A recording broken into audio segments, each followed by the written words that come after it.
Bir ayol kishi eridan shikoyat qilyaptiki, erim bir haftada bir marta jinsiy aloqa qiladi, menda xohish ko'p, har kun xohlaymanki kechqurun jinsiy aloqa bo'lishini. Lekin siz xohlaganday bo'lmaydi, chunki eringizda mumkin problema bor, uni ham tushunish kerak.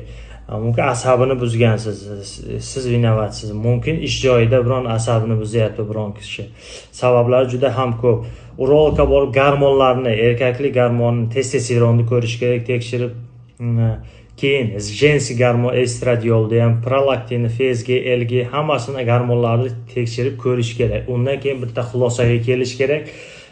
Birinchi sababini bilish kerak. Sababini bilmasdan lecheniya qilib bo'lmaydi. Sababini birinchi biling. Siz ham borib gormon topshiring. Jinsiy gormonlaringiz mumkin yuqoriga chiqib ketgan. Shuning uchun ham xohishingiz sizda juda ham ko'p. Erkakda pastga tushib ketgan bo'lsa, xohishi ham tushib ketadi. Ana shuning uchun sababini bilib, keyin tavbat qilsa, juda ham yaxshi bo'ladi, foydali. Rahmat, sog'